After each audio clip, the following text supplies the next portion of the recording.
You might want to sit down for this one because the bedrock of Bravo just cracked, and the reality TV dynasty we thought was unshakable has officially crumbled right before our eyes. And honestly, I am still trying to process the shock, because Kandi Burruss and Todd Tucker, the couple who survived Mama Joyce, the couple who survived the prenup drama, and the couple who built a literal empire together, are getting a divorce. Yes, you heard me correctly. After 11 years of marriage, countless spin-offs, and what looked like the ultimate power couple dynamic, it is all over. The news dropped on November 21st, and it sent absolute shockwaves through the internet. Because if there was one couple on the Real Housewives of Atlanta that we thought could weather any storm, it was Kandi and Todd. But apparently, the storm was much bigger than any of us realized. Kandi released a statement to People magazine that was carefully worded, incredibly classy, but also heartbreakingly final. She said she has made the decision to move forward with a divorce after deep thought and a lot of prayer, which tells me this wasn't a snap decision made in the heat of an argument. This was a slow burn, a calculated move to save her sanity. She mentioned that her focus remains on protecting her peace. And that phrase right there, protecting her peace, is the biggest breadcrumb she could have possibly dropped for us. When a woman like Kandi, who is known for being a workaholic and a grinder, says she needs to protect her peace, it implies that her home life had become a battlefield, or at the very least, a place where she could no longer recharge. We have to look at the history here, because to understand why this is ending, you have to understand how it started and the massive hurdles they jumped just to get down the aisle in the first place. Remember back in 2011, Season 4 of RHOA? Kandi was the star and Todd was just a line producer, and that power dynamic was something that people, especially Kandi's mother, could never quite get over.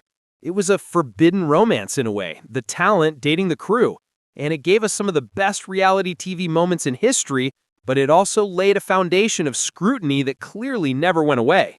They defied the odds. They got engaged 2 years later and they had that lavish wedding in 2014, but do you remember the road to that wedding? It was paved with accusations, tears, and the most intense prenup negotiations we have ever seen on television. I mean, who could forget the tension of Todd refusing to sign the papers until the very last minute? That wasn't just drama for the cameras, that was a fundamental clash of values and financial perspectives that seemingly lingered for over a decade. Fast forward to today, and you have to wonder if those initial cracks in the foundation finally caused the house to collapse. Kandi is asking for privacy, grace, and understanding, which is standard celebrity PR speak, but knowing Kandi, she is already 10 steps ahead. She said she is stepping into a new chapter and pouring into her work, her family, and her own growth. That part about pouring into her own growth is fascinating, because Kandi has always been the one pouring into everyone else. She poured into Todd's career, helping him produce his movies and plays. She poured into the old lady gang restaurants. She poured into Escape. Maybe, just maybe, she realized she had nothing left for herself. We also have to talk about the timing of this. Kandi recently announced she was leaving the Real Housewives of Atlanta, ending the longest run of any housewife in history. At the time, we all thought she was leaving to pursue other massive opportunities, maybe an EGOT, maybe just to expand her business portfolio. But now, with the clarity of hindsight, you have to wonder if she left the show to try and save her marriage. Reality TV is notorious for destroying relationships. They call it the Bravo curse for a reason. Living your life under a microscope, having millions of people comment on your husband's behavior, on your parenting, on your finances, it puts a pressure on a marriage that is almost impossible to withstand. Did Kandi step away from the cameras, hoping that without the audience, she and Todd could find their way back to each other? And if so, the fact that the divorce announcement came so soon after her departure suggests that the damage was already done. It's tragic when you think about the kids. They share Ace, who is 9, and Blaze, who is 5, plus their children from previous relationships. Blending families is hard enough without the world watching. And to their credit, Kandi and Todd always made it look seamless on camera. But we all know that social media and reality TV are the highlight reels, not the behind-the-scenes documentary.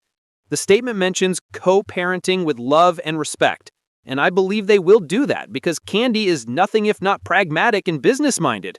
But the emotional toll of this cannot be overstated. Now let's address the elephant in the room. the person who is probably somewhere right now saying, "I told you so," louder than anyone else. Mama Joyce. For years, Kandi's mother was the biggest antagonist in their relationship. She accused Todd of being an opportunist. She called him a lemon. She said he would never make enough money to be on Kandi's level. It was brutal to watch. And for a long time, Kandi stood by her man, defending him against her own blood and bone. That causes a level of internal conflict that eats away at you. Every time Todd made a mistake, Kandi probably had her mother's voice in the back of her head. Did Mama Joyce's constant disapproval finally sink in? Or did Todd eventually grow resentful of having to constantly prove his worth to his wife's family? It's a dynamic that is exhausting just to think about, let alone live in for 11 years. But let's not just blame the mother-in-law, because that's too easy. Let's look at the business. Kandi and Todd weren't just husband and wife, they were business partners. They had the restaurants, the plays, the production credits. Mixing business with pleasure is dangerous. When you go home after a long day of work, but your spouse is also your coworker, the conversation never switches off. The stress of a failing restaurant inspection or a production delay comes right into the bedroom. You lose the romance because you're too busy managing the partnership. Todd often expressed on the show that he wanted more respect as a businessman, not just as Kandi's husband. That struggle for identity and respect is a massive ego killer. And in a marriage, if one person feels undervalued, resentment grows like black mold, quietly, until it's toxic. And let's be honest, Kandi is a powerhouse. She is an alpha. She is the breadwinner. That is a difficult dynamic for some men to navigate, especially in a culture that still holds on to traditional gender roles. Todd seemed to handle it well, often joking about being the stay-at-home dad or the supportive partner. But every joke has a grain of truth. Was there an underlying jealousy of her success? Or did Kandi perhaps feel like she was carrying too much of the load? We saw some glimpses of this in the last few seasons of RHOA, where Kandi complained about Todd spending too much time in New Jersey or not being present enough. Those were the warning signs we ignored because we wanted to believe in the fairy tale. We wanted to believe that Kandi, the girl who wrote No Scrubs, had finally found a guy who wasn't a scrub. And Todd isn't a scrub, he's a talented producer. But maybe he wasn't the right partner for this specific phase of Kandi's life. The concept of protecting my peace is sticking with me. It usually means removing toxicity. It implies that the environment she was in was chaotic or draining. Could it be related to the alleged rumors that have swirled around Atlanta blogs for years? I won't get into specific, unverified gossip because that's not fair, but where there is smoke, there is often fire, or at least the smell of burning. When you are in the public eye, rumors alone can destroy trust. Even if nothing happened, the constant need to reassure your partner or defend your marriage to the public is exhausting. Kandi deserves to be happy. She has given us decades of entertainment, from Escape to RHOA to The Chi. She has worked harder than almost anyone in the industry. If this marriage was no longer serving her, if it was draining her peace, then this divorce, as sad as it is actually a victory for her self-worth. It takes immense courage to walk away from an 11-year investment, especially when you have kids and assets intertwined. It would have been easier to stay and fake it. Plenty of celebrity couples do. They live separate lives in the same mansion just to keep the brand alive. The fact that Kandi is pulling the plug tells me that she values her happiness more than the brand of Kandi and Todd. And that is commendable. But what happens next? That is the question keeping me up. The divorce proceedings in a case like this are going to be complex. We are talking about millions of dollars, intellectual property rights, real estate, and custody.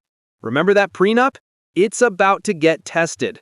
Todd has his own money now, largely thanks to the platform and opportunities that came from the marriage, but Kandi is wealthy on a different level. Will Todd go for spousal support? Will he claim that his contributions to their joint businesses entitle him to a larger slice of the pie? This could get messy very quickly, or it could be the cleanest break in history if the prenup is as ironclad as Kandi's lawyers surely made it. I sincerely hope for the latter, for the sake of the kids. Ace and Blaze are young, and they need their parents to be solid. It's also interesting to see the outpouring of support. The internet is currently a mix of "I knew it" and "I'm devastated." It shows how invested we all were. We watched their first date. We watched the proposal. We watched the wedding special. We felt like we were part of this family. So when they break up, it feels like our auntie and uncle are breaking up. It breaks the illusion of stability. If Kandi Burruss, the woman who can write a hit song in 10 minutes and turn a hobby into a multi-million-dollar business, can't make her marriage work, what hope is there for the rest of us? That's the cynical take. The optimistic take is that relationships evolve and sometimes they expire. Just because it's ending doesn't mean it was a failure. 11 years is a long time. They created 2 beautiful children. They built businesses. They had great times. Maybe the contract was just up. Maybe they learned what they needed to learn from each other, and now it's time to graduate to the next level separately. I think Kandi's gonna thrive. She always does. She turns pain into platinum records. She turns heartbreak into checks. I wouldn't be surprised if in 6 months she has a new show, a new album, and a new outlook on life that inspires us all. Todd will likely be fine too. He's talented and well-connected now. But the unit, the Kandi and Todd brand, is defunct. And that is the end of an era for Atlanta. It changes the dynamic of the friend group, the social